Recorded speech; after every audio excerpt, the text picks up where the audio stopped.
By now, it's fairly obvious that we live in a world that glorifies speed, fast cars, instant messages, tight deadlines. People seem to thrive on that. It feels like everything around us is pushing us to be more efficient, more productive, but at what cost?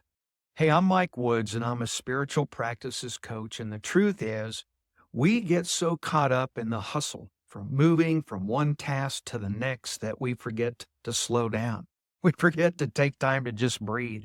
And in all that rushing, true peace just slips away. But here's something worth considering. What if peace isn't found in doing more or moving faster? I think we know that. What if the key is in slowing down? There's this beautiful idea from a Japanese pastor, Kosuke Koyama. I just read his book. It's called The 3 Mile Per Hour God.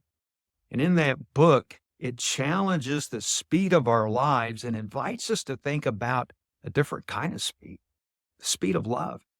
Koyama writes, God walks slowly because God is love. And what if we too could start living at that same speed? The speed that Jesus modeled for us so long ago. You know, when we think about Jesus, we sometimes forget this simple fact. Jesus walked everywhere.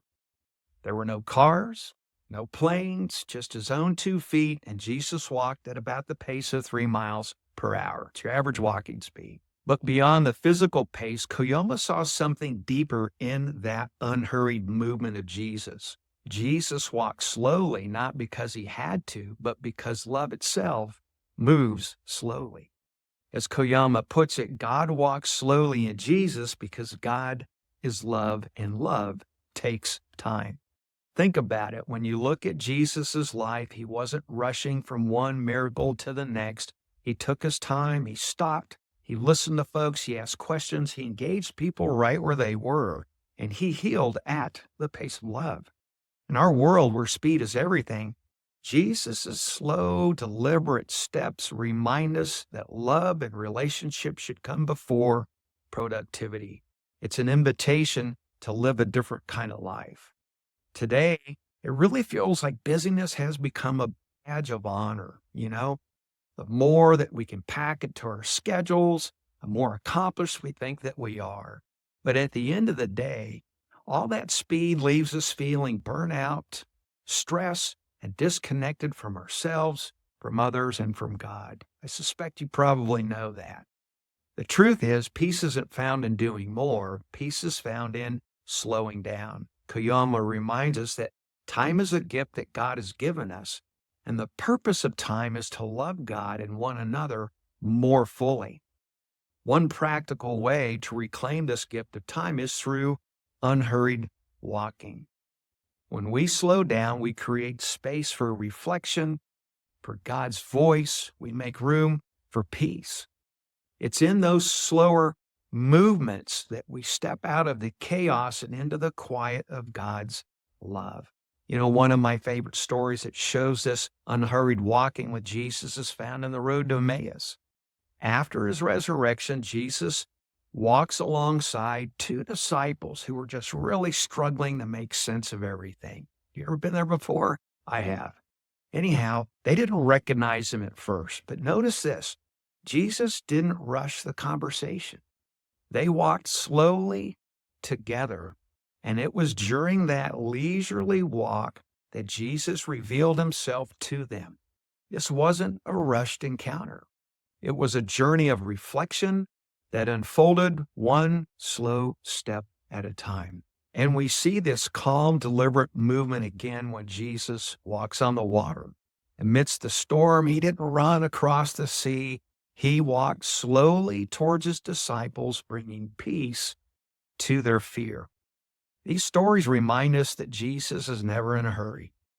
And when we walk slowly with him, we find clarity. We find peace, a deeper revelation of the things that are happening in our lives, even in the middle of life's storms. Now, walking slowly isn't just about physical movement. It can be a spiritual practice, a way of aligning ourselves with God's heart. When we walk at the speed of love, we make room for reflection, for prayer, and being fully present to God. We start to notice the beauty around us and we listen for God's voice and we open ourselves up to God's presence. So here's a thought. Take time each day for an unhurried walk.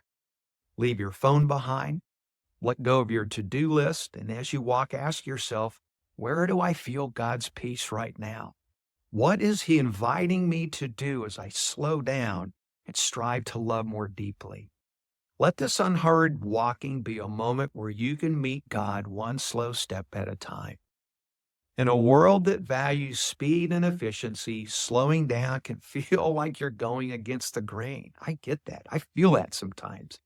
But when we walk slowly with Jesus, we discover something incredible.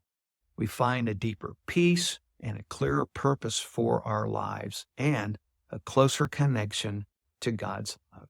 Remember Koyama's words, God walks slowly because God is love. And that love invites us to live at a different pace of life, a pace where time is not a resource to be managed, but a gift to be savored. So, this week, I invite you to take an unhurried walk with Jesus. Leave the rush behind and instead move at the speed of love. Allow each unhurried step that you take to bring you closer to God's heart. Reflect on the peace that comes when you slow down and you listen for God's still, small voice because He has something that He wants to say to you. Hey, listen, thank you today for watching this video. Have a blessed day.